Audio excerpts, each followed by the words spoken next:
Actually, I remembered this time. Okay, so picking up where we left off then, so we've got just a little bit to do in 6.2, and then we're just with the circles, circumference and area of circle, and then we'll do 6.3, which we got a little bit of volume and surface area. In that section, we'll be done with geometry, and then we'll move into 7.1 and 7.2, which is dealing with a little bit of probability. Be done today. If we don't get quite all the way through that, we might have to finish up part of 7 next time. All right, the geometry section is not my favorite, so I'll be glad when we get done with it. It's just not bad. It's just using a bunch of formulas, and that's not as interesting. So, okay, so we talked about perimeter and area. And now we need to talk about those same ideas with circles, because we were dealing with polygons before. So our analog to perimeter with a circle is when we talk about circumference. So it's the same idea, we just can't talk about adding up all the sides because a circle doesn't have sides. So we call it circumference, and we're figuring out how far we would have to walk around the circle. And it's still the same idea, just we don't have sides. So you'll see the formula for circumference written two different ways. One is 2 pi r, so 2 times pi times r, and remember r is the radius of the circle. And remember, radius is halfway across the circle through the center.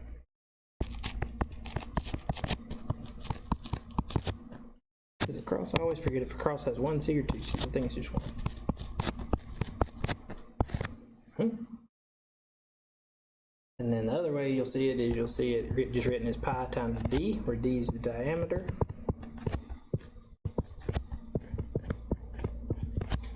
And diameter means all the way across the circle through the center.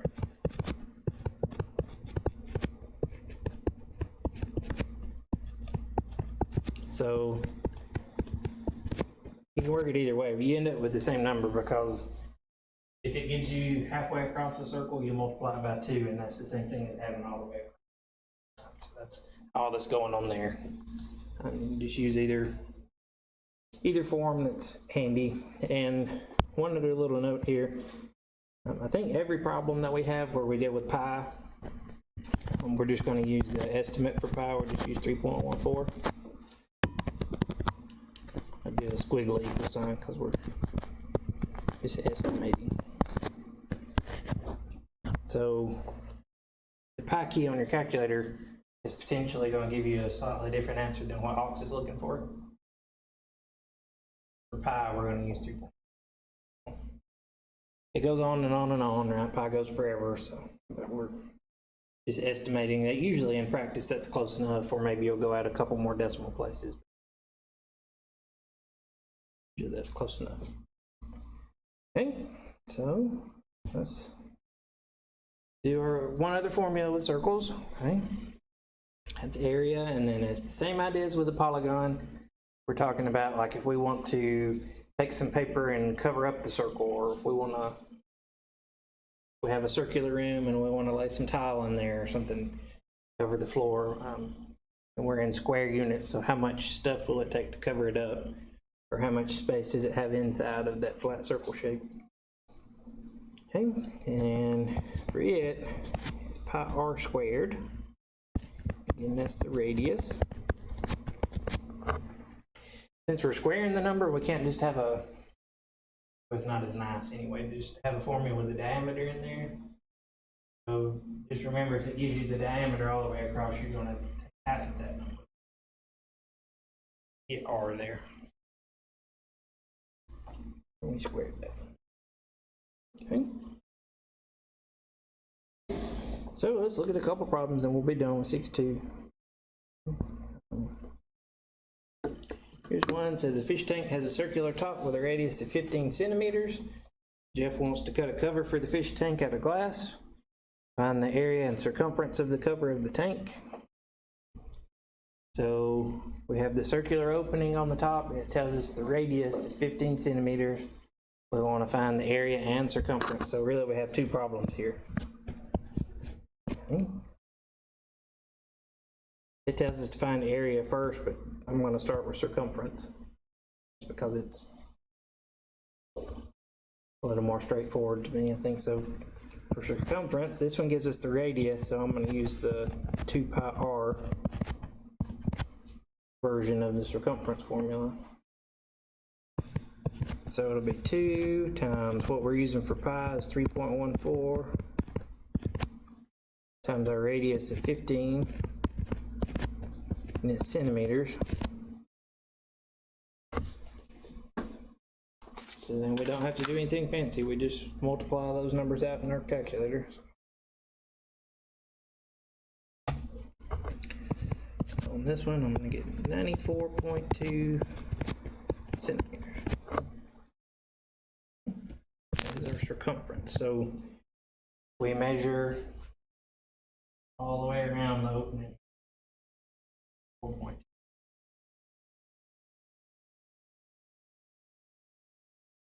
That number always kind of amazes me because it seems like it's bigger than it should be. You measure it out.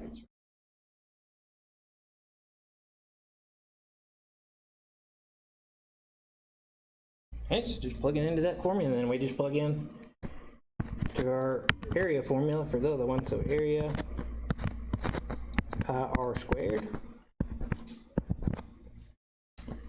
So for us, we're using 3.14 times r, which is 15 centimeters squared. If you do order of operations, the only real mistake I ever see on these is you got to square this number first and then multiply.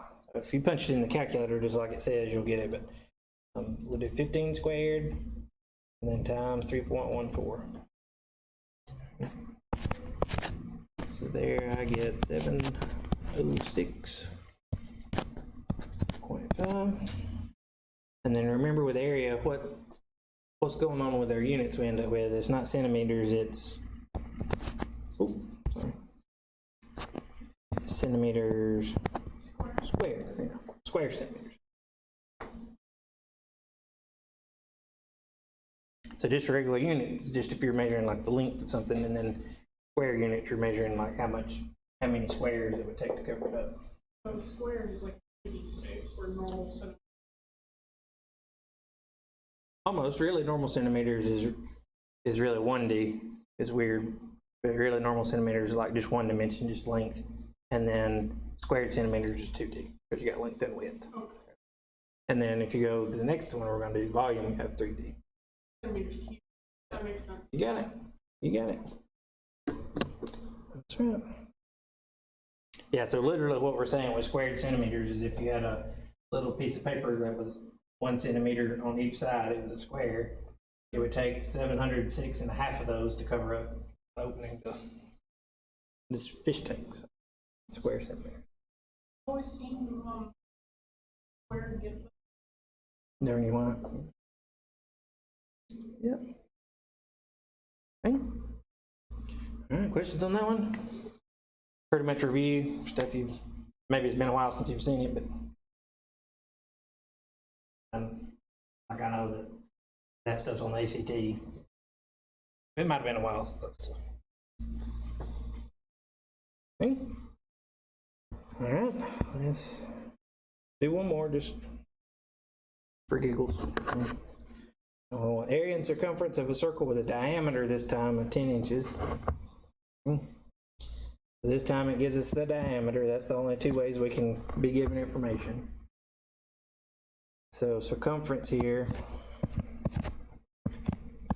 I use the pi times diameter version. So we'll have 3.14 times our 10 inches.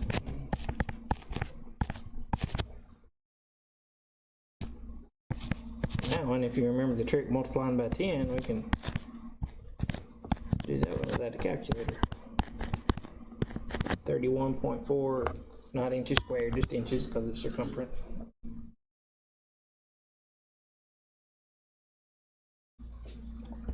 In our area, this one's the one where we have to think a little harder because it gives us diameter. Okay, so here, D is 10 inches. So that means our radius will be half of that, will be 5. So we'll have 3.14 times 5 squared, 5 inches squared.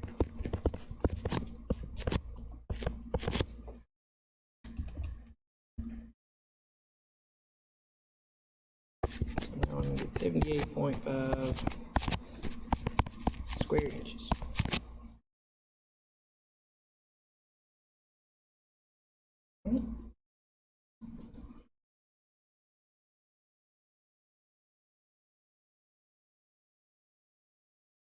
Trouble with that one? Too bad. All right, so that wraps 6.2 up.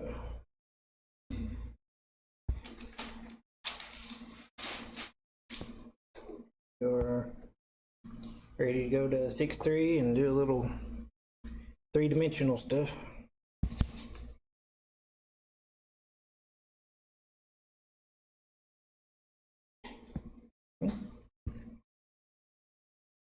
Here we have 2 new measurements we're concerned with. When we move it to 3 dimensions, we worry about volume, we worry about surface area. Here, think about it.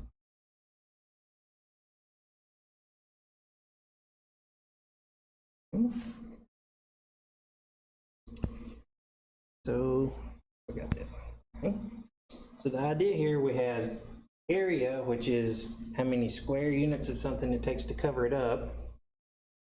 With volume, we're in 3 dimensions, so we're thinking about how many cubic units we have of something that it would take to fill it up. So it's like we have a box, and we want to know how many cubic inches of packing peanuts it'll take to fill the box up. So here with our cubic units, we are talking about like a cube, like what you think about like a 1 inch by 1 inch by 1 inch cube, or 1 foot by 1 foot by 1 foot cube, whatever units you're in. Okay. So we're filling up the space inside. Okay, so we're just kind of mentioning what the formulas look like on these. For the rectangular solid, rectangular prism, if you want to call it that, formula is easy again. All we're doing is we're taking our 2-dimensional version for area and we're adding 1 dimension to it. So instead of length times width, now we've got 1 more number to throw in there. We got length times width times height.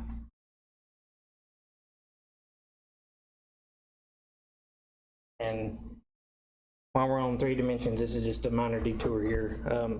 A lot of people, and especially in Alabama, say length, width, and height. That's what people say. But it's not, it's just height. No H on that. Okay. GH, well, it does have an H, I missed. Height. Not height. I was focused on the end there. Yeah, I'm a math teacher, yeah. So, no extra H. You do have to have an H, but no extra H. So, but just, I don't know why, I guess it's just stuff we pick up from people, but we say length, width, height, but it's not, it's just height. So, anyway, you'll notice people saying it. And so. By the way, I was Oh, no, you're good, you're good. No, you're right. I am with you. I'm hard to insult, so don't worry. Okay. And then kind of like how we had the rectangle that we could boil down to a simpler formula with a square. If we have a rectangular solid, it simplifies a little bit if we have a perfect cube because all the sides are the same length. So instead of saying length, width, height, I said it myself. All we have to worry about is one side. You can just use the rectangular formula. Get the same thing. The same number 3 times. Okay. So those 2 get there. Then we get a sphere, which the formula is weird. we have R here, and it's the radius, but instead of going from the center to the points on the circle, we're talking about going from the center to any point on the sphere.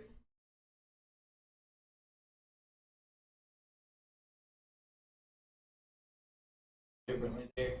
And then seemingly out of nowhere, we get this 4/3 thrown into the formula. That makes this one hard to remember if you're trying to remember these, but you don't have to memorize them. I'll give them to you on a formula sheet.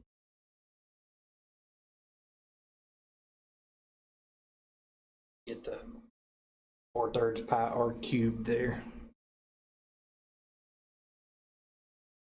Okay. And then what else we got on here? Have a right circular cylinder. Well, this is like in the soup. Circular part, and then we have two flat sides. So this one, if we were just talking about the circle part, we're talking about area, it's pi r squared. Now we need to add a third dimension, and we're concerned about how tall it is, the height. So we talk about it. Pi r squared 8.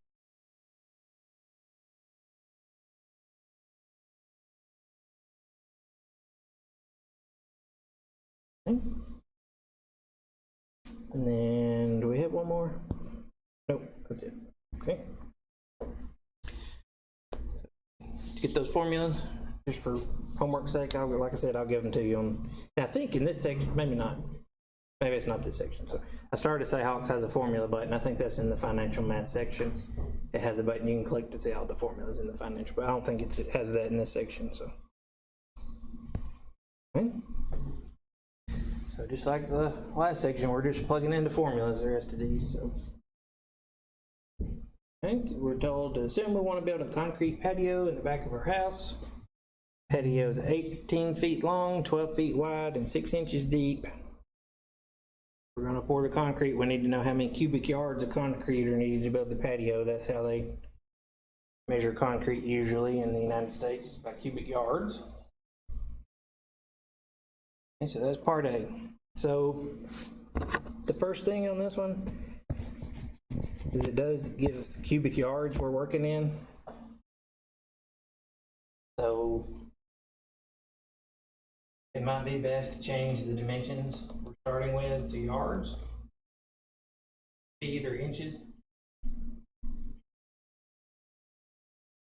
So you can either do it before you start or you can do it at the end, and to me it's less confusing to do it before you start. So here we got a conversion factor you might not remember.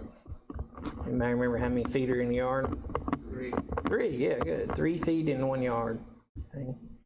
3 feet in 1 yard. So here, I got a picture. Nope. Okay. So here, what do we got? We got 18 feet.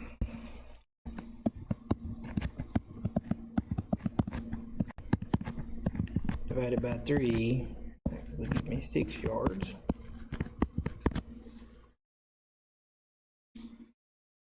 On the other one, we had 12 feet wide, so 12 feet divided by 3 gives me 4 yards. And the last one is just a little bit trickier because it was in inches. So you can do the conversion a couple of different ways. You can either think about how many inches are in a yard, or you can change 6 inches to feet. Either way. So if there's, all right, so how many inches are in a foot? Do you remember that one? 12 inches in a foot. So I mean there's 36 inches in a yard if you want to do it that way. Or you can think about the way I'm going to do it. 6 inches is half a foot or 0.5 feet. So I'm going to take and do 0.5 feet, that's 6 inches. Divide that by 3. It's a 0.5 divided by 3. Yeah, that's an ugly number. Maybe we should have waited to the end. 0.167 is what I'm going to round to yards. We should get close.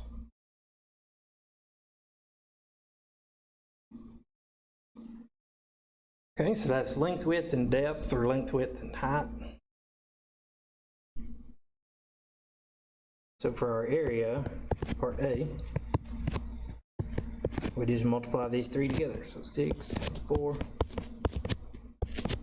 times 0.167. See what we get.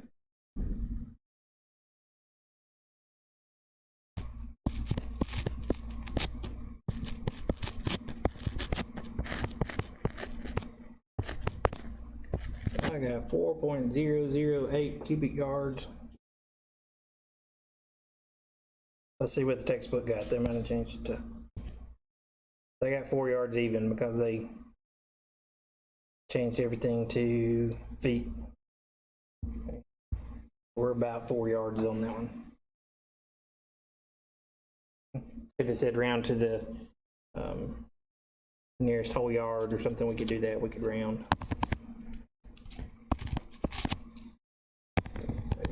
4 cubic yards that way. And then part B says if a concrete mixer truck holds 5 cubic yards of concrete, how many truckloads of concrete will be needed? So we need 4. Truck holds 5. So how many truckloads do we need? Just 1, yeah. 1 will have some left over. So it's not asking us to like figure out the decimal places, like 1 point so many, thing like that. So just 1. It's just practical sense. How many do we need? Just 1.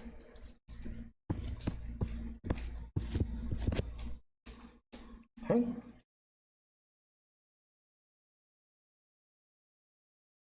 Questions on that one? You could do it other ways, like I said, because you can convert these to whatever units you want to convert them to. It's just that our answer needs to be in cubic yards. So however you want to do that. And I think the reason why the textbook does it the way they do it is just to point out that you have 1 yard, that's 3 feet. We said that. When you're talking about cubic units, you have to cube both sides. So 1 cubed is still 1. Then when you cube the 3, it's 3 times 3. So 1 cubic yard is 27 cubic. It's weird. Did it the way they did it to point that out.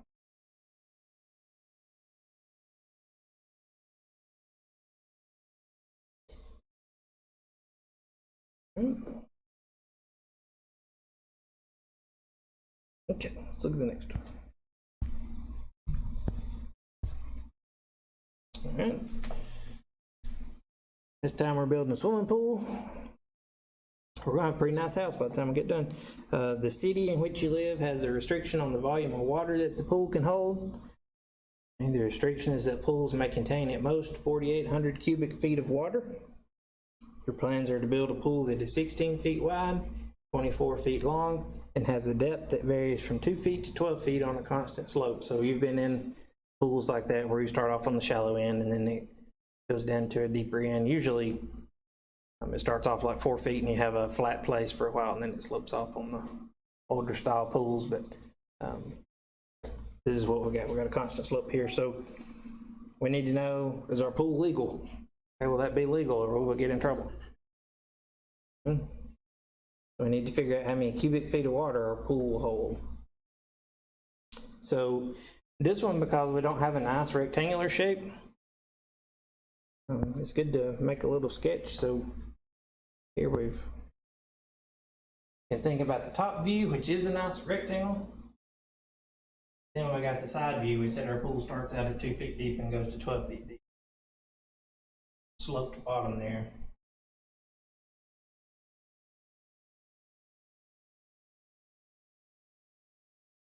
What can we do?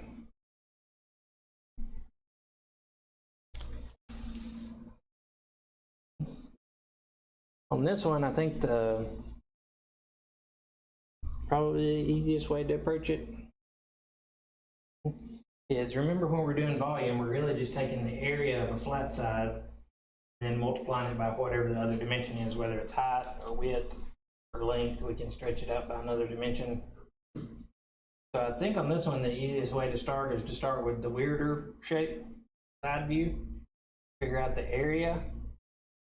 Then we take that area and multiply by how wide it is. So if we're here, what shape would you call this side view? Do you remember from last time? Two sides that are parallel and two that would run into each other if they kept going, right? Trapezoid, good, yeah, it's trapezoid. So you could do this problem, splitting it into a triangle right here, and then a little skinny rectangle right here, but on this one I think it's worth it to go ahead and use the trapezoid formula for area. So this is a trapezoid. So if we want to find the area of that trapezoid, that's 1/2 times, the formula is base 1 plus base 2 times the height. Okay. So here, it's like this would be one of the bases and this would be one of the bases.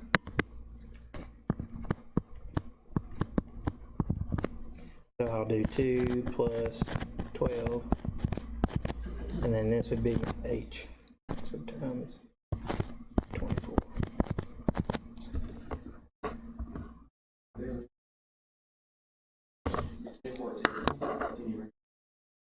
Yeah, right.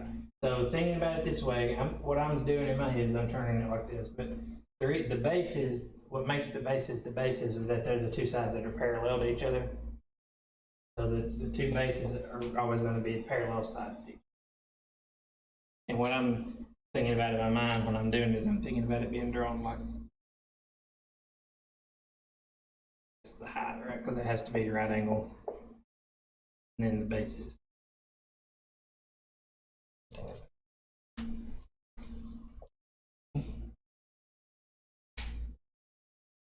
So there, let's see what we get.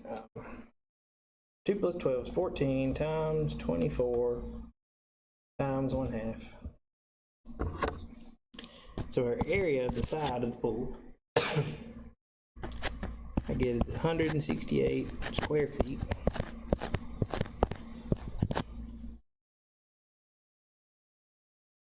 Okay. But then now we're missing this dimension, right? We're missing how wide the pool is. Okay. So to get our volume, we can take our 168 square feet to the side times 16 feet wide.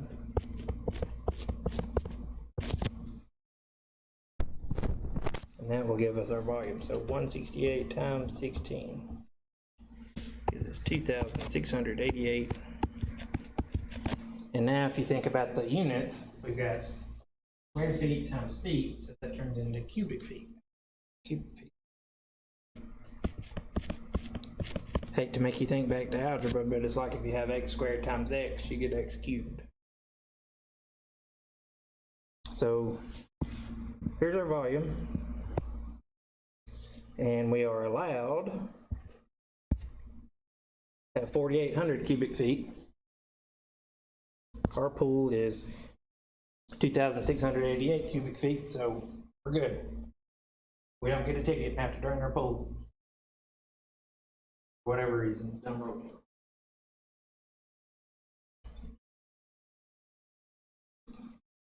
You have weird arbitrary rules like that depending on what neighborhood you live in sometimes. So.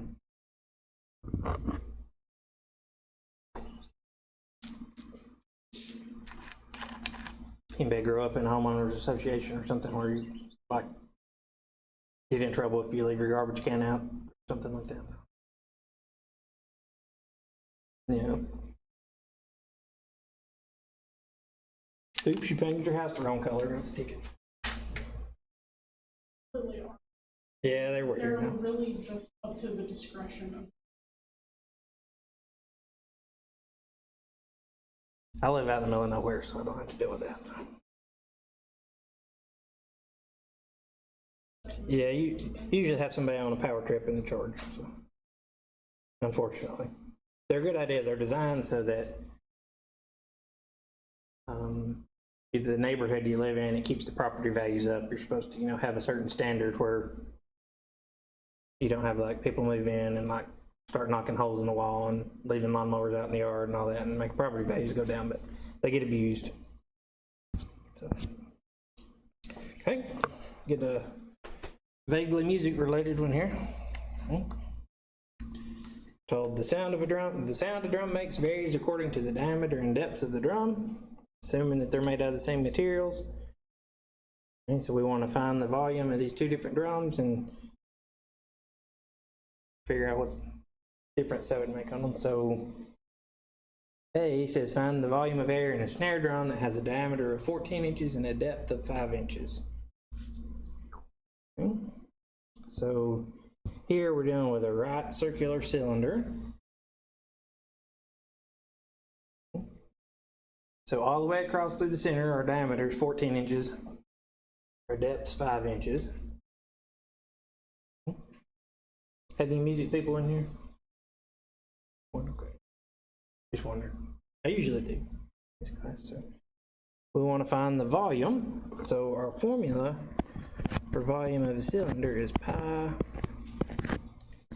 r squared h.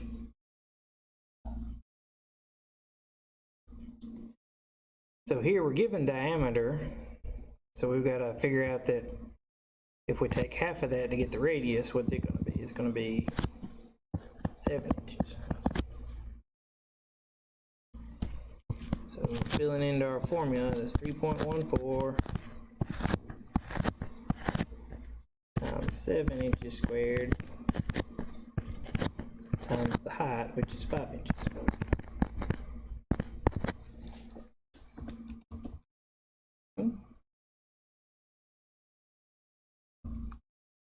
So, should get, it's exactly equal. Should get 769.3 here. And it's cubic inches.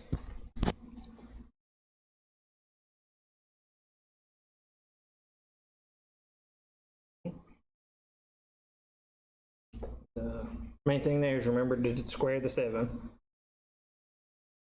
Okay, part B, we got a tom drum.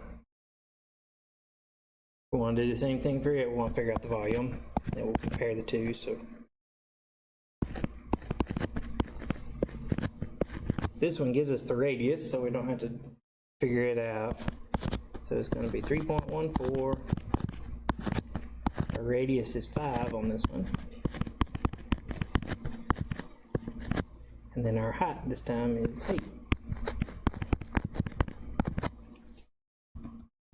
So what do we get?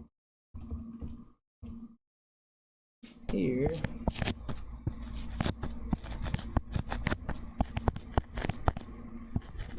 we get 628 cubic inches.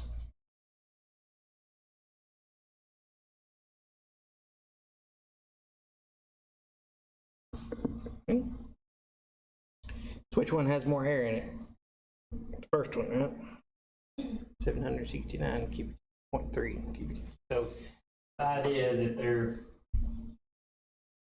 made out of the same materials, you can kind of go on the size to get an idea what the pitch is going to be. But you can, with drums, you can tune them off those. Put different amounts of tension on there, and that has. But if the tune similarly, we would expect the snare drum to be a little bit lower, has more air in it than that tom.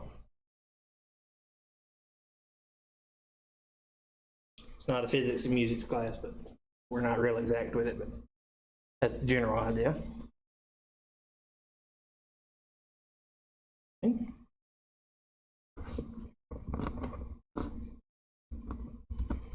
Do you have to take any kind of musical physics? Or do they have any kind of tied in? You know? I don't think you do. I just wonder.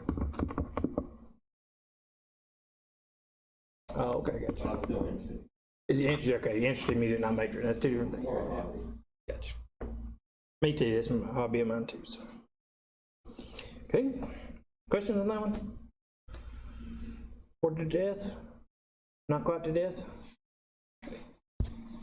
I'll get through it. Alright, so volume's behind us. we've got one more topic in this chapter, and that's surface area. So if you don't already kind of have an idea of surface area, it's a little bit trickier to wrap your head around than the other measurements we talked about, because here we're dealing with a three-dimensional object, but we're talking about a two-dimensional measurement. Okay, so here with surface area, so if we have a box, rectangular box, with volume, we're talking about how much stuff can we put in the box. Here with surface area, we're thinking more like if we're wrapping it with wrapping paper, how much wrapping paper will it take to cover the outside? So like our three-dimensional version of perimeter, we're thinking about like just covering up the outside. How much area will that take? Okay. So since we're talking about area, even though we're in three dimensions, we're talking about area, so our units here are square. So, and with surface area, it doesn't take very long for the formulas to get really ugly. So we're not going to do too much that's very complicated. We will do it like a box, but we're not going to deal with a whole lot of it. So if you're dealing with a rectangular solid, so like a rectangular box, the idea here, and I don't even, if I'm just figuring it out on my own, I don't even worry about the formula, but the idea here is what we're doing is we're figuring out the area of each face of the box. You have 6 of them. Right? Front, back, left, right, top, bottom. And if it's a rectangular box, top and bottom are going to be the same, the front and back are going to be the same, the left and right are going to be the same. So that's where the formula comes from. We figure out the area on one side, multiply that by 2. Figure out the area on one of the other sides, multiply that by 2. Figure out the area on one of the other sides, multiply that by 2. Got all those. So it doesn't matter which order you do them in. So the formula is kind of just arbitrarily picking length times width, and then length times height, and then width times height. So you can do them in any order.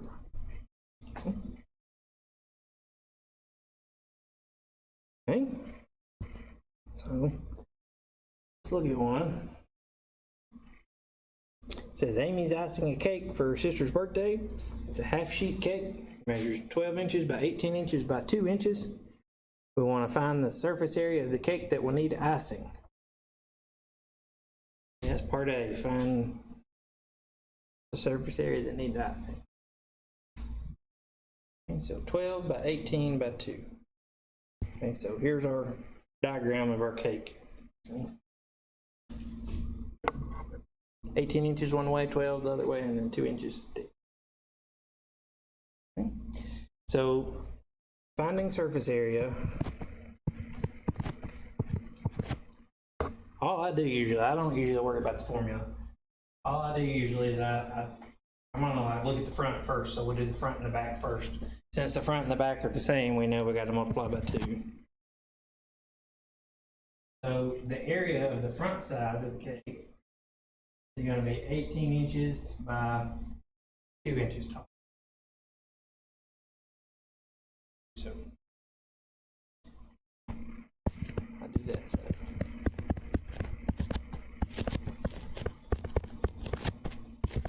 Okay. And then you go with, we did front and back, so now we need to do left, right, top, bottom, so you can do the one you want to do next. I'm going to do left and right. I know they're the same, so multiply by 2. So the left and right sides are 12 inches by 2 inches. Go by 2.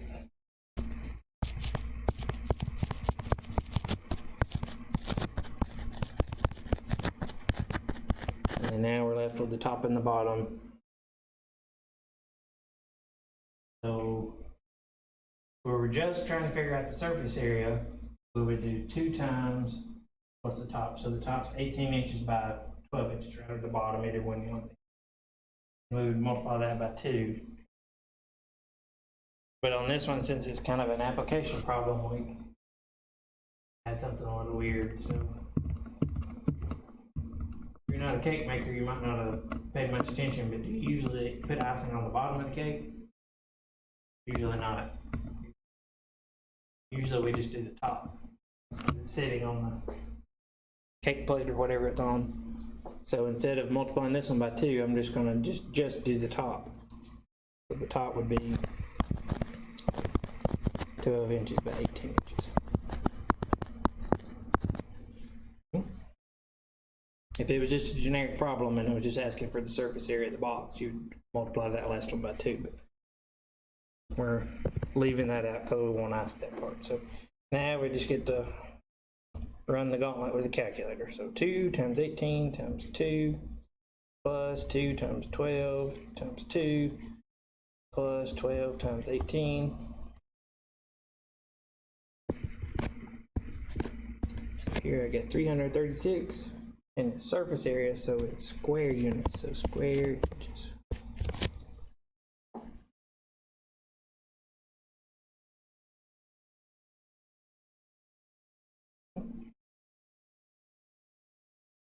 Does that make sense when we didn't multiply the last one by 2 on this particular problem? Just because we're not going to put icing on the bottom of the cake.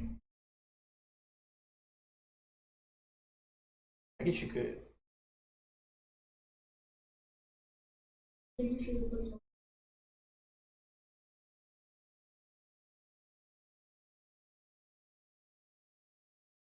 Yep. Okay. So that's part A.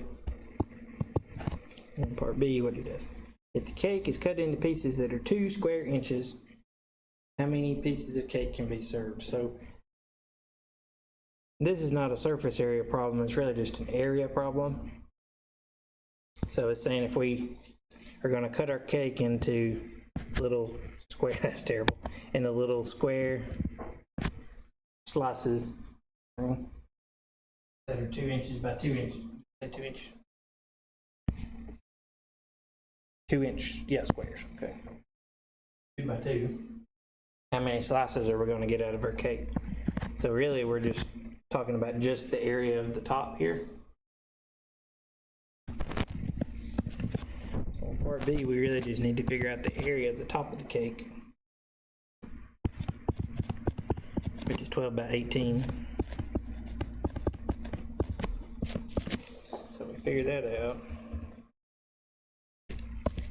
It gives us 216 square inches. And then we need to figure out how many square inches each slice is going to be. So in here, so it's 2 by 2, so each slice is going to have an area of 4, right? 2 times 2. So we'll divide by 4.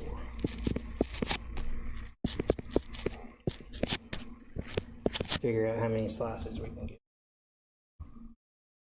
And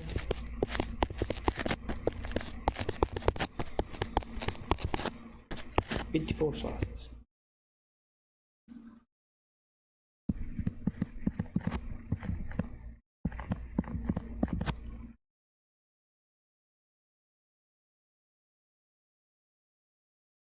Okay. Questions on that part? Try not to bore you to death. Don't have to. Let's see what's next. Okay. And again, the same thing we had with area and with volume. If you're dealing with a cube, all the faces are the same. All you have to do is figure out the area of one of the faces and multiply by the faces, top, bottom. Have a shorter version of the formula with that. But you can use the same idea as we did on the last one. Not much there. Let's see what else we got. Have to do surface area of sphere. You don't have to write this one down. After this example we do, I don't think I'll make you do surface area of a sphere. If you are doing the surface area of a sphere, the formula is 4 times 5 times r squared. Like I said, we're not going to get too crazy with surface area because the formulas get out of hand really quickly.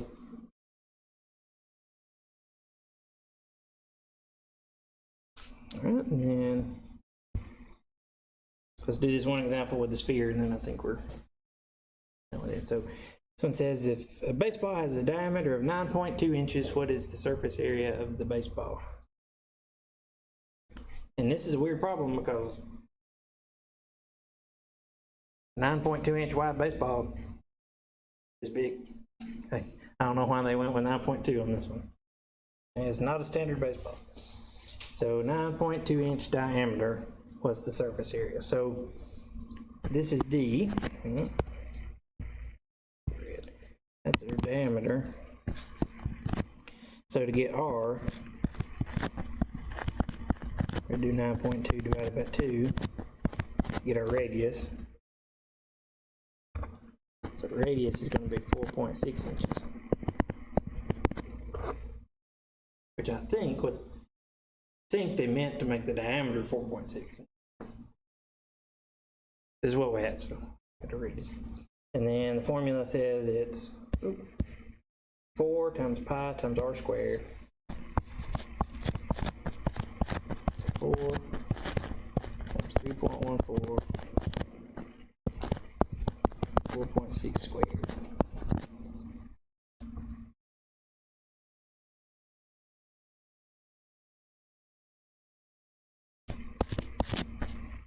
Yeah, that's if you round 266 square inches.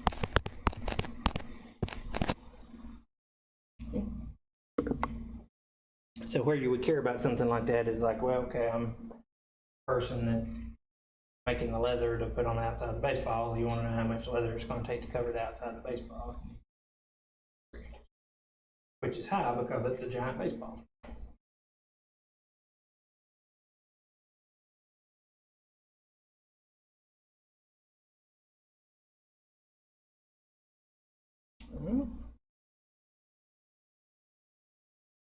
So no big deal on that one. It makes me think about, have you seen the big giant tennis balls that are like this big? That's kind of what it's like, the baseball version of that. Okay. Anybody a big tennis fan?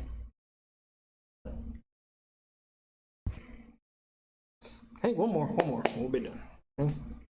I got the surface on a right circular cylinder. So if I got the soup can, what's the surface area on that thing? Again, this is one that if I'm just doing it myself, I don't worry about the formula. I think my way through it. Because what's going on here is with the cylinder, you got two things that you're concerned with. You're worried about the top and bottom, and then you're worried about the part that goes around the outside. So for the top and bottom, they're just circles. So we've got pi r squared for the area of each one of those. They're identical. So then for the part that goes around the outside, you can think about unrolling it. Like if you cut the top and bottom off and then cut down one side, what shape does that make? It just makes a rectangle, right? If you flatten it out.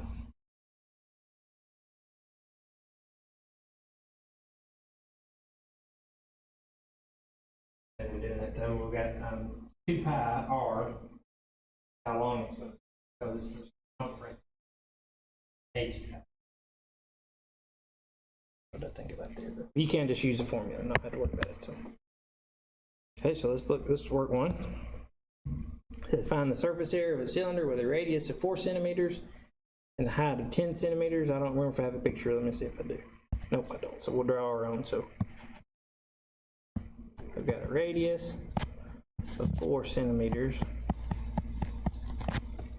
and then we're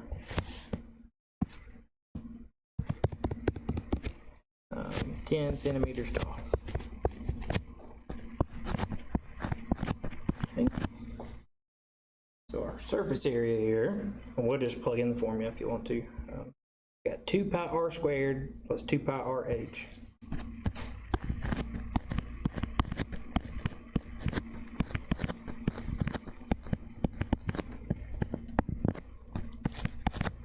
Here we got 2 times 3.14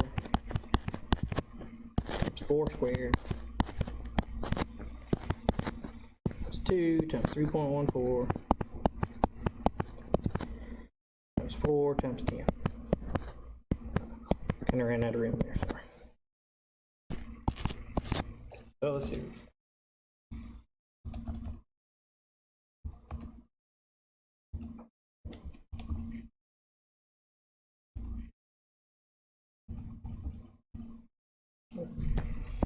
This one I got 351.68 and it's centimeters squared.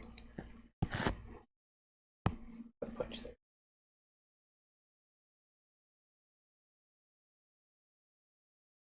Yep. See? I know that's not exciting, so get through it. Questions on that one? Good enough. Start talking about geometry? Yeah, me too. Okay. Me too. I like the next chapter better.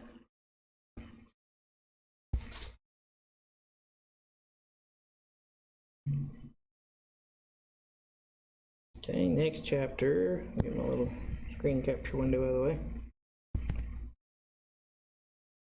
We're going to talk about some probability. We're not getting too crazy with it, just like we don't get too super deep on any particular topic. But we are going to look at some neat things dealing with probability. So 2 sections here, 7.1 and 7.2. All right. This section is more fun to me. We're just talking about probability here. So we're just going to do basic probabilities in this section, and really what this section boils down to mostly is vocabulary. And so we do have a new set of terminology. That is one of the downsides to talking about a bunch of different branches of math in one class. You have a bunch of vocabulary. They all kind of have their own terms. When we're talking about probability, we call a trial a process that we get some kind of random result. So like if you flip a coin, you don't know if it's going to be heads or tails until you flip it. So when you flip the coin, that would be a trial or a probability experiment. And the result we get is what we call an outcome. So we could say we're going to do a trial and flip a coin, and our result was we got heads. Here, they're giving us drawing a number from 1 to 10 out of a hat. So you got pieces of paper in there labeled 1 to 10. You don't know what you're going to get until you do a trial. Do the trial, and then your outcome is either 1, 2, 3, 4, 5, 6, 7, 8, 9, or 10. Those would be the outcomes. Okay. And then one other term here, what we call the sample space. So if you take the set of all possible outcomes, list that out, you get what we call the sample space. Okay, so if we're drawing a number 1 to 10 out of a hat like the textbook gave us here, then our sample space, our outcomes, we could get 1, we could get 2, we could get 3, 4, all the way up to 10. And then you'll notice we write it down like a set in curly brackets.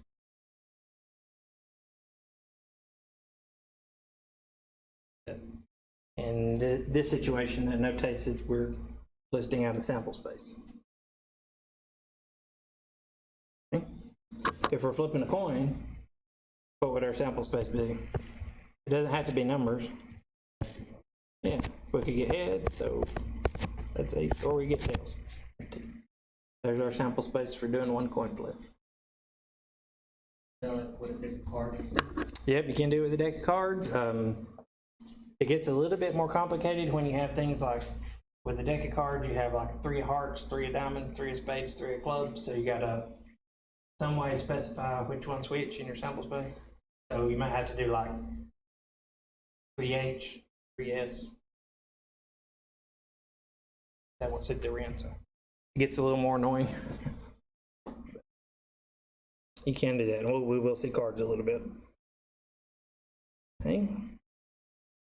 So here we want to think about the sample spaces. And remember, when we're doing a sample space, we put it in brackets. Put it in brackets. So we want the sample space for part A here, where we're rolling a single die. And I don't know why they don't specify a lot of times, but if you just see them talk about a die and they don't specify, that means 6-sided die. kind of the classic. So what numbers are on a 6-sided die? Remember? Yeah, 1 through 6. So 1, 2, 3, 4, 5, 6. Those are all possibilities.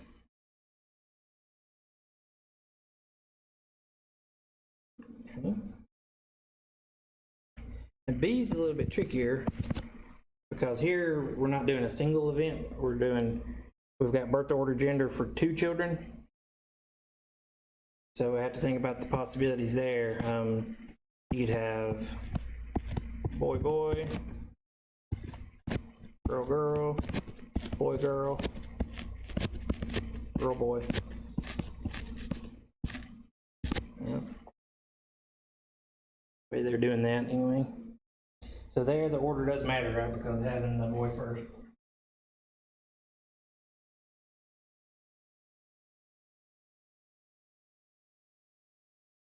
Sample space there. Any questions on those? They're not bad though. If the sample spaces start getting bigger, you just have to be careful you get all of them in there. That's really the challenge on these. You kind of want to be systematic about how you're writing things down. Okay, so they had to use pictures. They cheated. They did this. Okay. All right, so let's think about this one. If we're flipping 1 coin, what the sample space would look like, but what if we're flipping 2 coins? So then what does it look like? We can get heads, heads, tails, tails, tails, heads, or heads, tails. We got 4. And my T's always run together.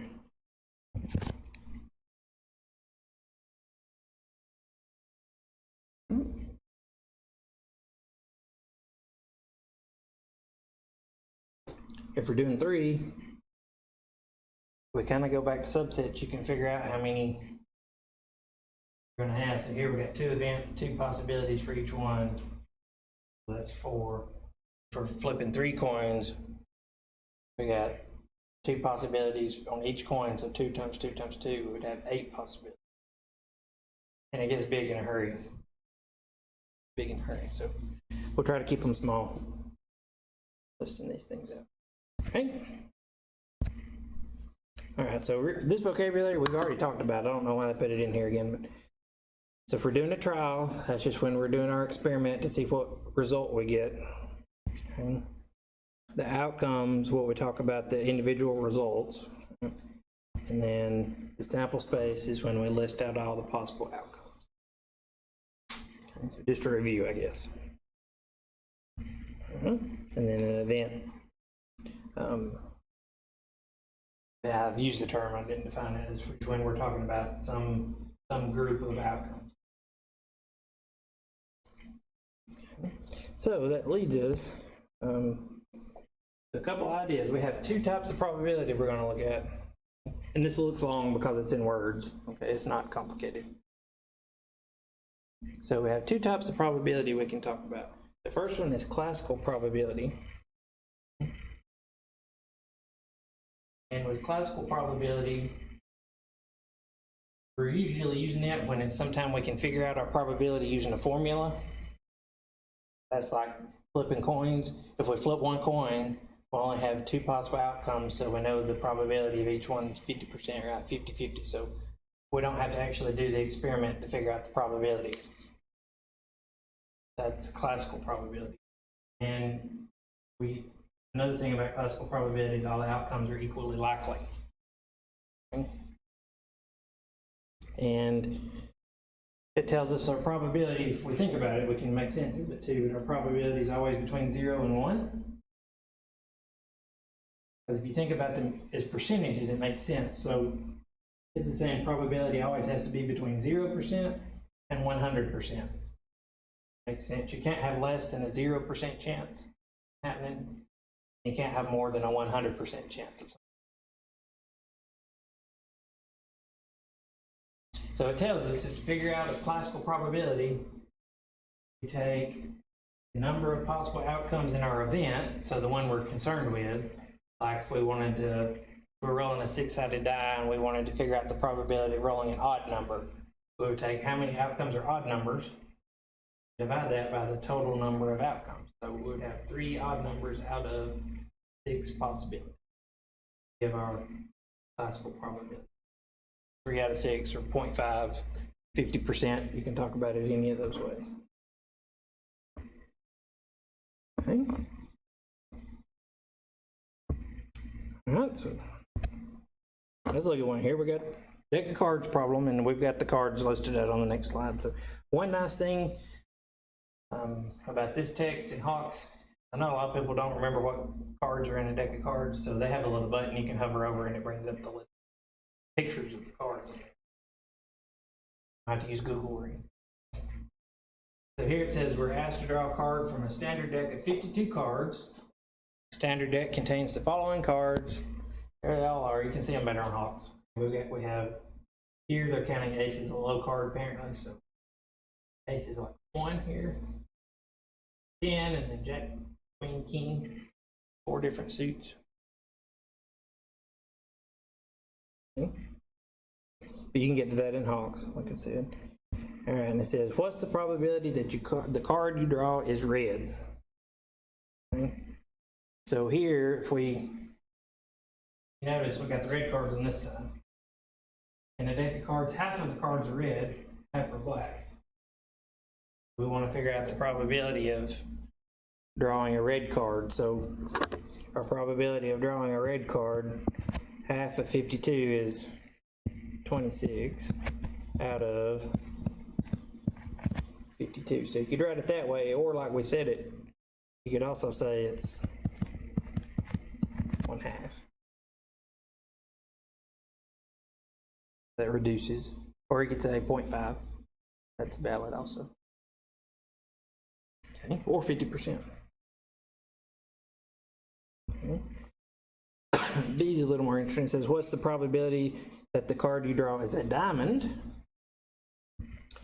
So if you count those, there's our diamonds. If you count those, there are 13 of them out of 52.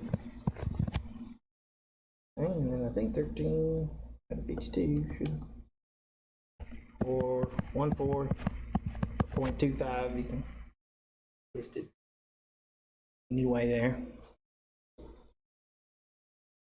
Good on those two so far? They're not too bad, right? Okay.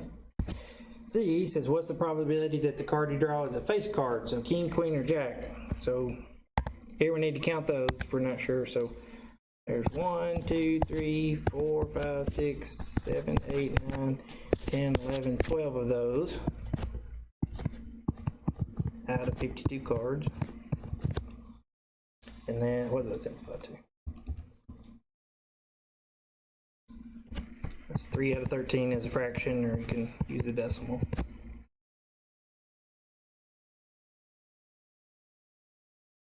Okay. And then D says, we're getting more specific here, it says, what is the probability of drawing a red spade? How many red spades are there? Here's the spades. Spades are black cards. So how many ways can we draw a red spade?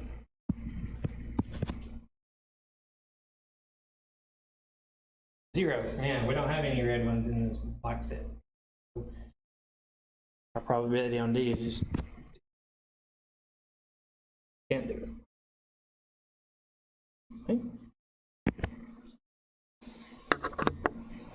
So classical probability, you just take how many you have in the event you're looking at out of how many total. Classical probability. Okay. Get to this.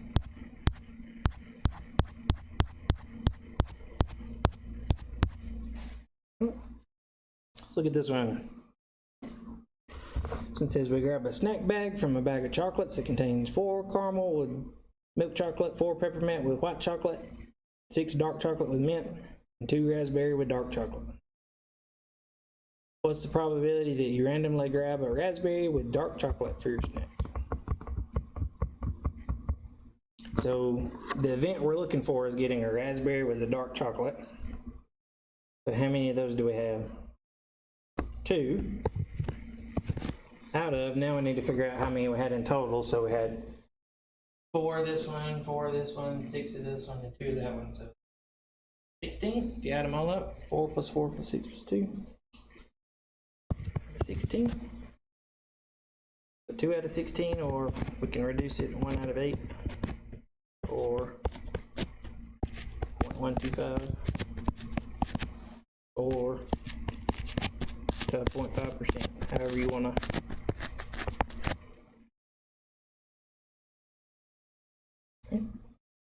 Probably the easiest in Hawks is to just do the decimal. Because you can just do 2 divided by 16 in your calculator and be there.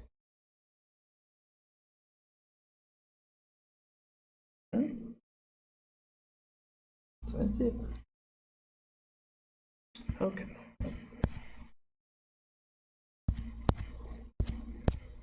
Get through this. Okay, the second type of probability that we're going to deal with is called empirical probability. And that's when we base our probability on an experiment. So classical probability, we can calculate how it should come out. Empirical probability, we have to do an experiment, and then we count up how many times things happen. Okay? So we have to actually do the experiment here. With the classical probability, we didn't actually have to draw any cards, record any data. The empirical probability, we do have to. So we take the number of times the event occurs out of the number of times you did the experiment. So like if I wanted the empirical probability of a student walking in the door having green eyes, I would just record what color eyes everybody had as they came in. And when they got finished, I would divide the number of people that had green eyes out of the total number of people that came in. An empirical probability. Again, they're between 0 and 1. That's true of probability in general. That's it. So just a little bit of a different method here. When we use empirical probability a lot in life, because we can't always calculate everything exactly. So we do an experiment instead. So this one says, for her elementary school science fair project, Libby is conducting research on the accuracy of the weather prediction from her local news channel. She recorded the forecast and the actual weather for 2 weeks. The following table shows her results. So here's our table. We got what the forecast is every day on the left. We got what the actual weather was every day on the right. Okay. See what they ask us. It says, using empirical probability, what's the probability that the news channel accurately predicts the next day's weather? Okay. So what we need to do is we need to count up the days they got the forecast correct out of the total number of days that we had in our experiment. So let's see. So this one looks good. The first one, rain, rain. Second one got snow and rain. I'm gonna leave it out. Snow, snow. Cloudy, clear. I'm not counting that one. Cloudy, cloudy.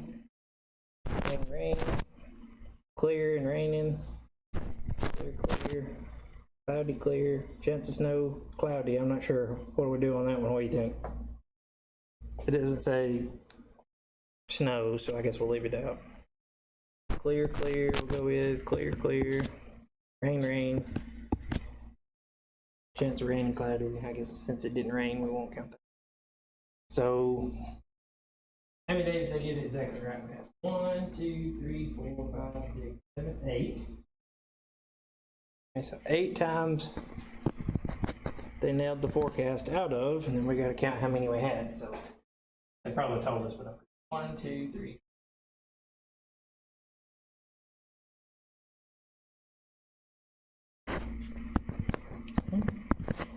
Eight out of 14. So what's that? That's 4. Oops, sorry.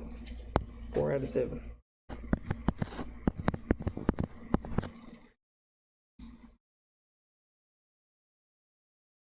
We can figure out a percentage if we wanted to.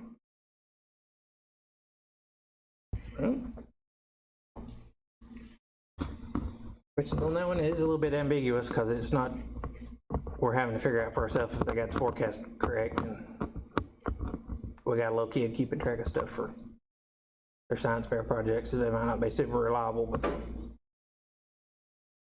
I'm pretty happy with that. So,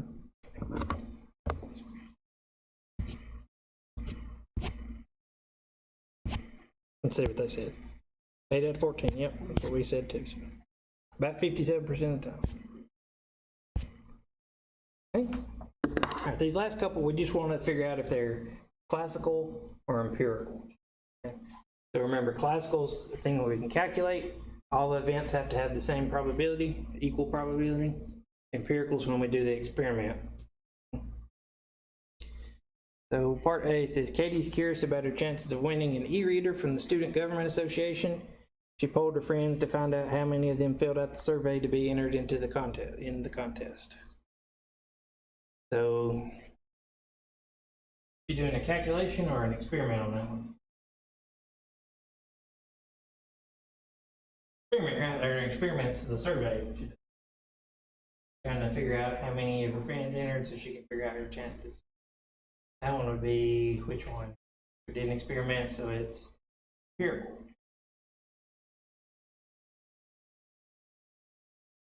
At B says Tristan's interested in his chances of winning at the blackjack table. He determines the probability of what his next card will be by knowing the cards that have already been played. How's he going to figure that out? Is he doing an experiment or is he doing a calculation? He's calculating on that one. So that one would be what type of probability? Classical. One more. Based on the recent United States Census, the local government estimates the amount of growth the community will experience in the coming years. So this one's a little tricky thinking through, but the idea here, they're doing the census, so they're still taking a survey, gathering information. So this one's empirical. It would be like an experiment.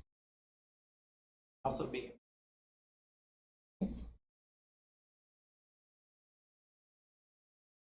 right. Okay.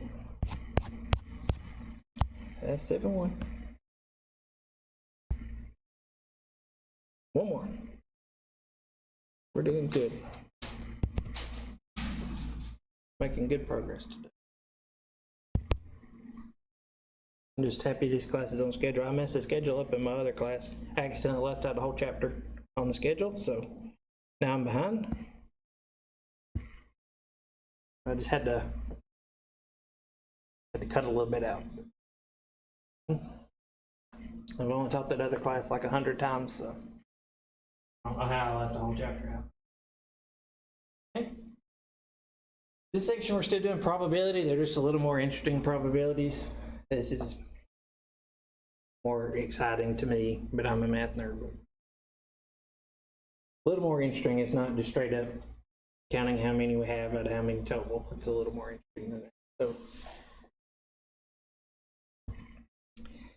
the two types of calculations we're going to look at the end of the section really are called permutations and combinations, and we'll get there shortly.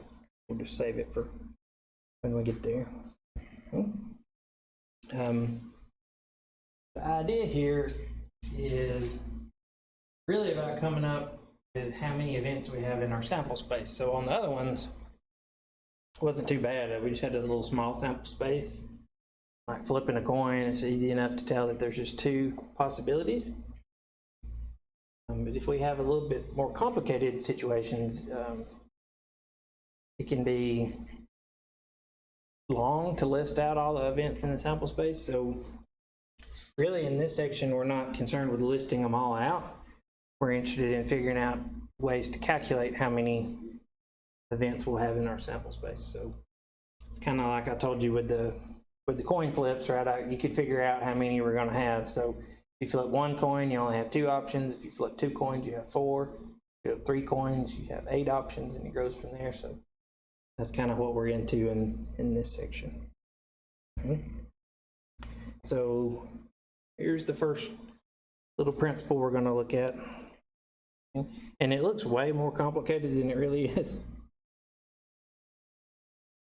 So we're thinking about slightly more complicated situations here. So maybe we're not just flipping a coin. Maybe we're going to flip a coin and roll a die. And we want to know the probability of getting tails and rolling a 3 at the same time. Have situations like that. So all this thing's saying, and you really won't have to have the formula. All this thing's saying is that for each experiment you're doing, you take the number of outcomes for each one, and you multiply them all together. All this is like if we have 2 possibilities for the coin flip, 6 possibilities for the die roll. 2 times 6, we'll have 12 total possibilities. Our fundamental counting principle. There's really not a lot to it, even though it looks kind of scary. You just multiply them together. That's all it's saying. Okay. So, and then there are 2 situations we have to be aware of when we're thinking about our experiment that we're doing.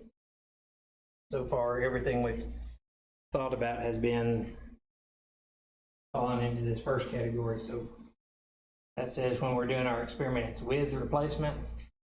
So what that's saying is, like, if you are drawing a card to see what card you draw, when you get finished, you put it back in the deck. So that's with replacement. Without a replacement, a situation there would be like if you're going to draw a card, not put it back in the deck, and then you're trying to figure out about your probability and your possibilities when you draw the next card. So since you didn't put the card back in the deck, the next time you draw, there's only going to be 51 in there. The next time you draw, there's only going to be 50. The next time you draw, there's only going to be 49, right? It's going to go down every time you do the experiment. So these are our 2 basic situations. Either the probabilities stay the same each time with replacement, or you're changing the probabilities every time.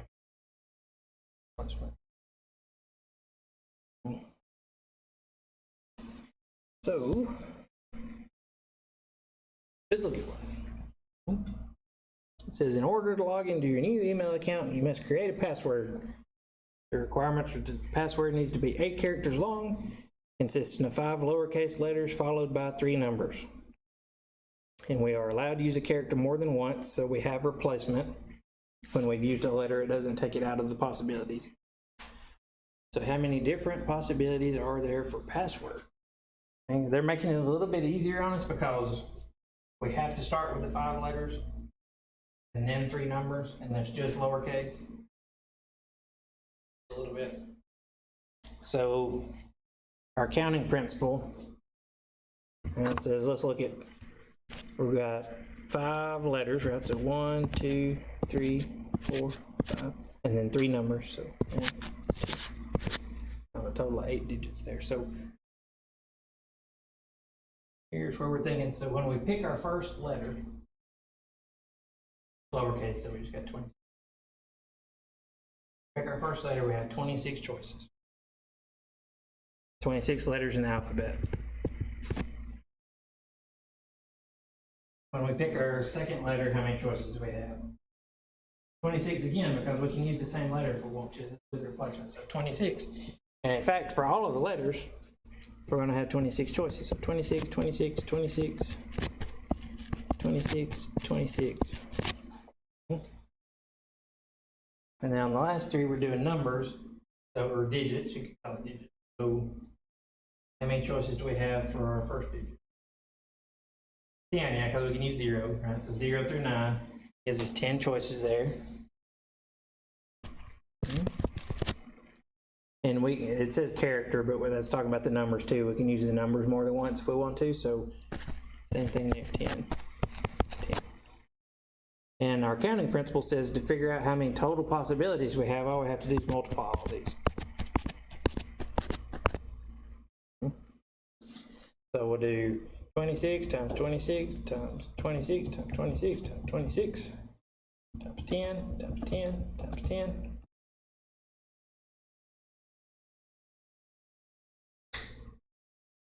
Big number. Didn't matter right on your calculator, don't have it now. So here, let's see if they have it on here.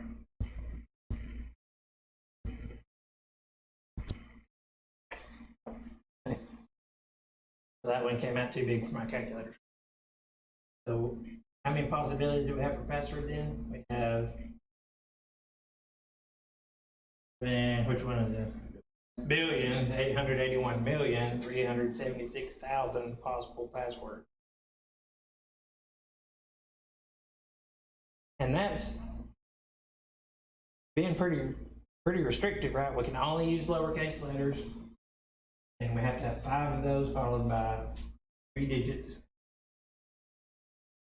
So you can imagine when you have all these places that are like, okay, you need to have an 8-digit password or 8-character password. You need to have a combination of capital and lowercase letters. You need to include a number and a symbol. So then there's way more than this possible password. The idea behind that is you want this number to be big because you don't want somebody to just be able to write a computer program to try all the passwords and figure it out. You want the number to be so big that it's not worth it for somebody to leave a computer running long enough trying passwords to crack your. That's why most of the time when somebody says they get hacked, it's not because somebody just randomly gets their password. That's gets into really big numbers that way. Any questions on how we got there though? Okay. Now let's do similar, and we'll see what difference it makes. Here we're doing the same thing, 5 lowercase letters, 3 numbers, but this time we're not letting anything be duplicated. So we're without replacement. So our first letter, we still have 26 choices, but we can't use that letter again. So the next digit, how many choices do we have? 25. And then 24, because we've used 2 already. And then 23. And then 22. And there's our 5 letters. And then we can use numbers now. So we have 10 for our first one. But then we've already used 1, so the next one's 9. And then the last one will only have 8 choices. And counting principle still works, we still multiply. Let's see how big of a difference it makes though. So 26 times 25 times 24 times 23 times 22 times 10 times 9 times 8. My calculator will show this one at least. Let's see. Whoop, sorry. Let's see what their number says. Okay. This time we're down to 5,683,300,000. So how much of a difference did that make? That one was 5 billion, the other one was 11, almost 12 billion. So more than cuts it in half. Right? More than cuts it in half. The more characters you have, the more dramatic it's.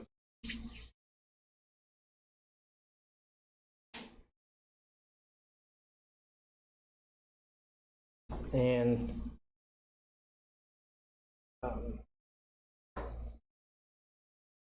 anybody watch what's the name of it? Imitation Game, is it where they're talking about the Nazi code machine, got Alan Turing without the Nazi code machine? I haven't seen it maybe. The way they cracked their encoding, German encoding machines in World War II, all came down to the fact that when you picked a letter on their little machine, it would never go to itself. Right? So it would never encode a T as a T, or it would never encode a P as a P. So whatever letter it came up, you knew that was not the button that they pressed. And that whole thing is what made it possible to unravel their code. Interesting. Made me think of that on here. You can't use the same letter twice. Okay. Useless knowledge. Okay. All right, so this pattern we have, where we had that without replacement things, so like we started out with 26, and then 25, and then 24, and 23, and 22. We go down by 1 every time, and then we multiply those together. That pattern comes up a whole lot. So we have our own notation for something like that. We call it factorial. You'll just see, you may have seen it before. We'll just have like 7 and an exclamation point. That means 7 factorial. And what 7 factorial means is to do 7 times 6 times 5 times 4, 3, 2. So you start with whatever number you have here and you go all the way down to 1. Multiply those all out. That's what this is saying. And whatever n is, multiply it, 1, times 2, all the way to you. So it's a much, much shorter way of writing that out because that pattern comes up a whole lot. And then you have this weird thing where you say, okay, well, yeah, with 0 factorial. We just define it to be 1 because it makes things work out easy. Don't ask me to explain it to you why 0 factorial is 1. It's just a definition. Doesn't really make sense. Just a definition because it makes things work.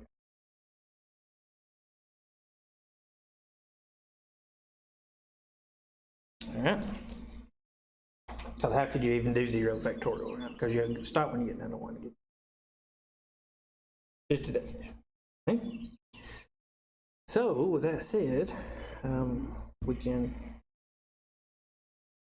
calculate some factorial expressions, which is kind of neat. I kind of like it. So we're just simplifying these. We want to either figure out what the number is or just get them as simple as we can get them. So 8 factorial, how could we figure out that? It's going to be 8 times 7, 6.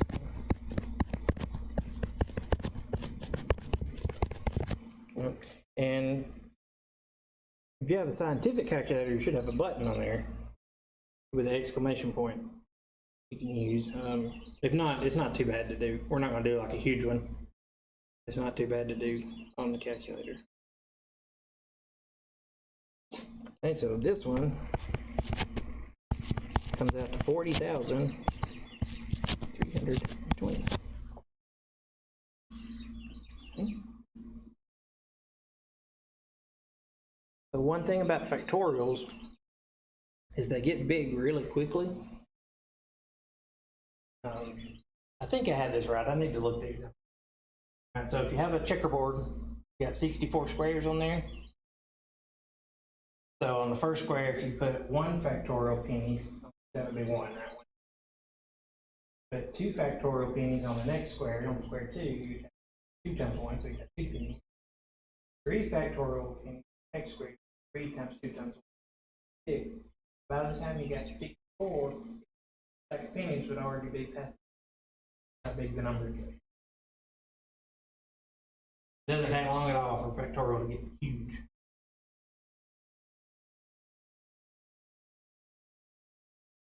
So, what about B? 3 factorial on the top, that's 3 times 2 times 1. And what's 0 factorial? 1. This one's 6. Just 6, that's it. C is kind of interesting. Kind of interesting. So let me make some. So C, it looks like we're going to be in for a long day, especially if we don't have the factorial button, or we're going to have to be dealing with giant numbers. Right, yeah, it doesn't take long for factorials to overload your calculator because they get big so fast. But this is a time when our brain's better than technology, because we can figure out a pattern here that makes this one easy. 89 factorial, what's it going to be? It's going to be 89 times 88 times 87, all the way down to 1. On the bottom, what's 87 factorial going to be? It's going to be 87 times 86 times all the way down to 1. So remember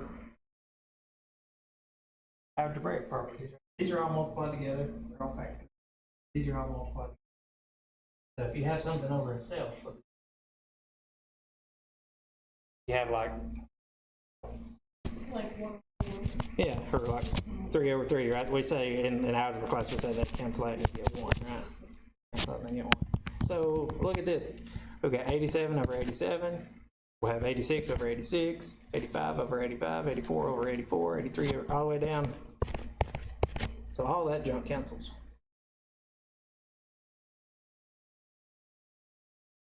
Yeah, we just got 89 times 88. Oh, I think that's cool. So 89 times 88, 7,832. I don't know, maybe it's just like revenge of the math student. It feels good to cancel all that stuff out.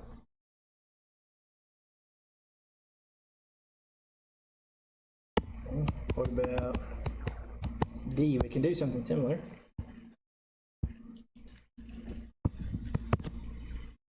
So on the top there, we're going to have 7 times 6 times 5 times 4 times 3 times 2 times 1, 7 factorial.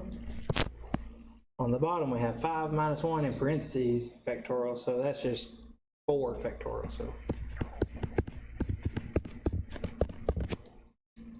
and then we get that cancellation thing again. So 4's cancel, 3's cancel, 2's cancel, 1's cancel. We just have 7 times 6 times 5.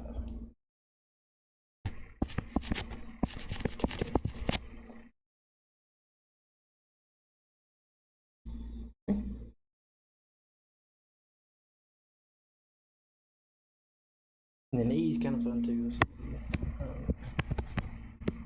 I use fun loosely too, so I know. Ironically, use fun, I guess. So on top, we've got 5 times 4 times 3 times 2 times 1. On the bottom, what we got going on? We got two things going on. So one of them is 3 times 2 times 1. And then it's times 4 minus 2 factorial. So that's 2 factorial, so times 2 times 1.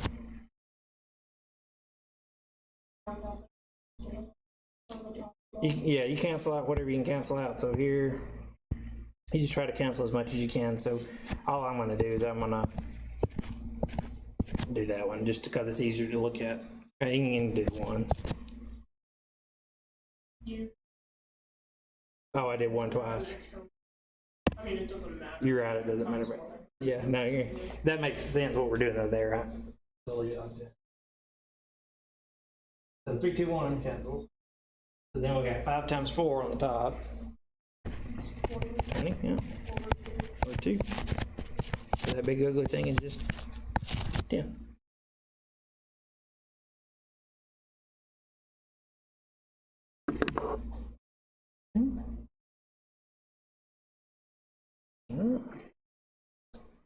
Almost done. Questions on those? Got the idea of the trick about canceling? Because trip into the calculator is probably gonna throw a fit. I don't like it. Yeah, if you throw the error out there, huh?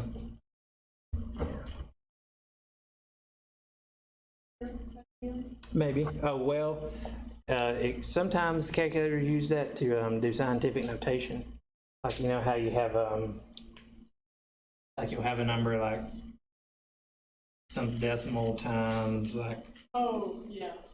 So sometimes the calculator will write it like 64 exponent, depending on the calculator model. Sometimes they do that. Okay. All right, so almost done. We got all these.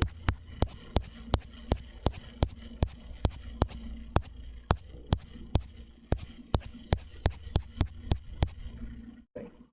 All right, so two more little things. Okay.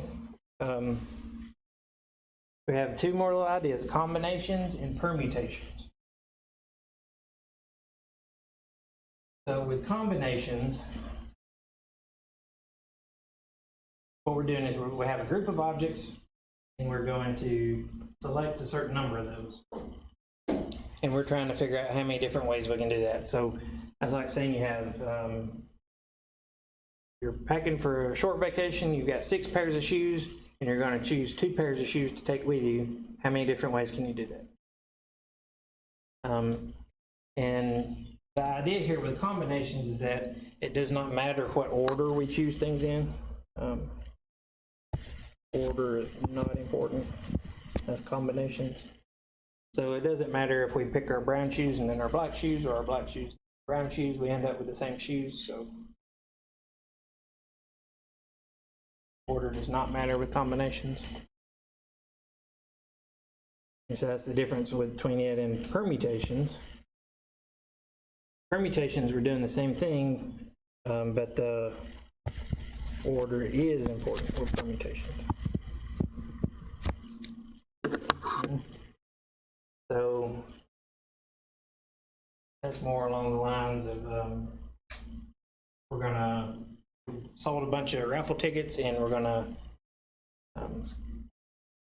take all those raffle tickets, and we're gonna choose 3 for first, second, and third place prizes. The first one we pick is gonna win the first place prize. The second one we pick is gonna win the second place prize. Third one will win the third place.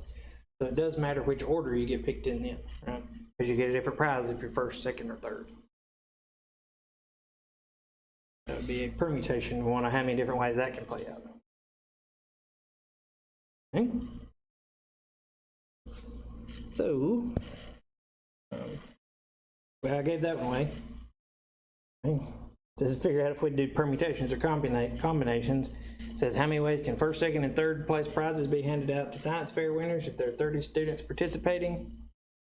That one would be permutations because first, second, and third place are not equal. The order doesn't matter, so that one's permutations. I've written that one. Okay. All right, this one says if each department needs 2 student representatives from each major on a campus committee, how many ways can the biology department choose the representatives from the 45 students who are majoring in biology? So on this one, the 2 choices are equal, right? It doesn't matter if they pick you first or second, nothing changes. You're still on the committee either way. So order doesn't matter, so this one would be combination. Okay. All right, so I give you these 2 little formulas. Combinations, we want to figure out how many there are. We have factorials involved. Here, the wording is important. So we're trying to select R objects from a total set of N objects. So we do N factorial, total factorial, divided by R factorial, how many we're selecting factorial, times N minus R, total minus 1. Get combinations. So N is total. N is total, and R is how many we're selecting. That's like if you're picking the 2 students, then out of 40, and N would be 40 and R would be 2. And then permutation is actually easier. We have one less term. It's just N factorial over N minus R factorial.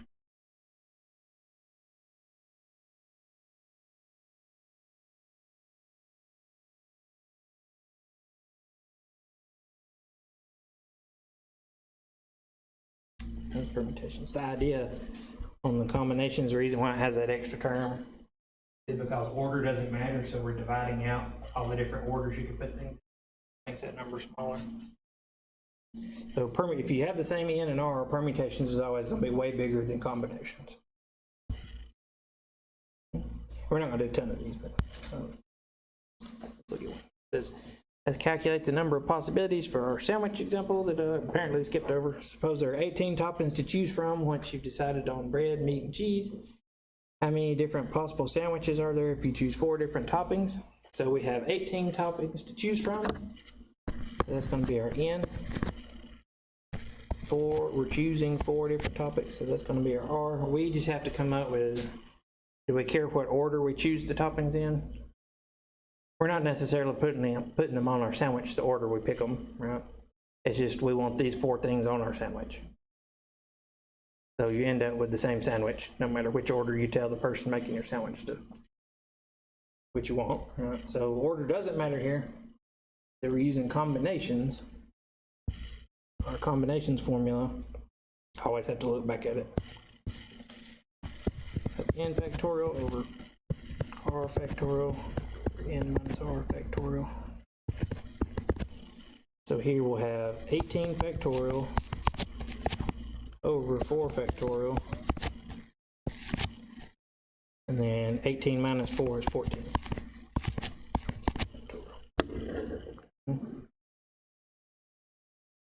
So we can cancel some stuff out right on the bottom. Everything 14 and smaller is going to cancel in the top, right? So we've got 18, 17, 16, 15 on the top, that, and then the rest of the stuff cancels out with 14 factorial, and then all we have left is 4, 3, 2, 1.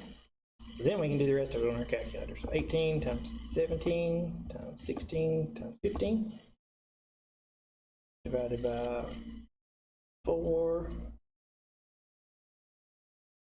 3 times 2 times 1. So we end up with 3,060 possibilities for our 4-topping sandwich.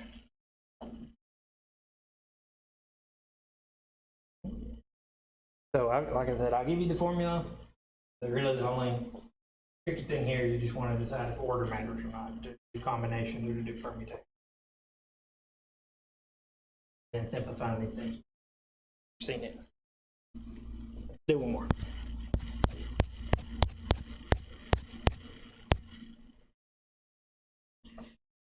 All right, so this one says we got a race with 140 participants. How many possible outcomes are there for the top 3 positions? Gold, silver, and bronze.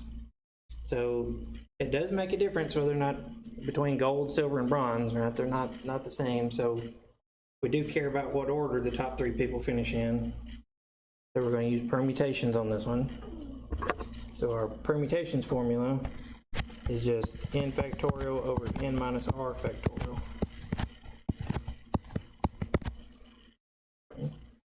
So we've got 140 participants here, so 140 factorial. And then we're choosing 3, right? Gold, silver, and bronze. So we'll have 140 minus 3. That'll be 137 factorial. And luckily, right, because calculator's not going to be happy. Luckily, what cancels out? Everything in the top from 137 on down, right? So all we'll have left in the top is 140. 139, 138, and on the bottom nothing. So 140 times 139 times 138, big number. Okay. 2,685,480 different possible gold, silver, and bronze orders.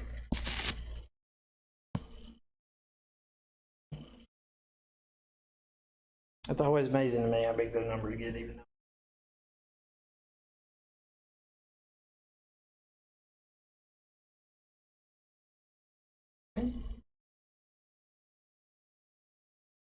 So stuff like that, that's one reason why sporting events get a lot of betting on them, right? Because usually there's big numbers involved there, so it's hard to really work for like.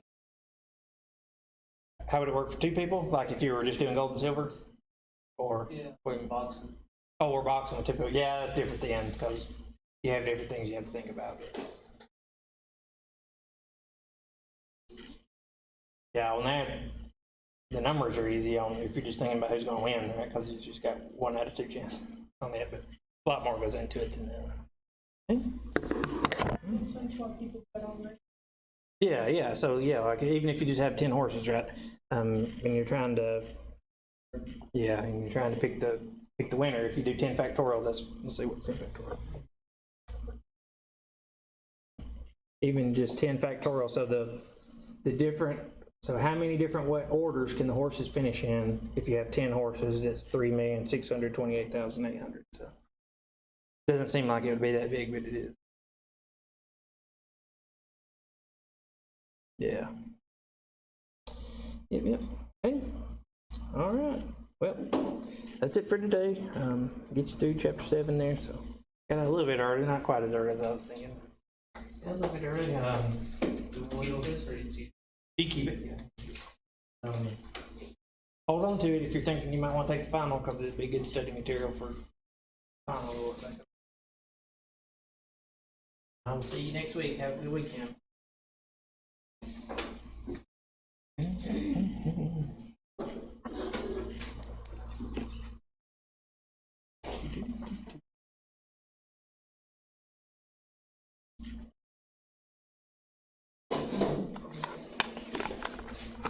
Oh, I guess I can stop the recording now.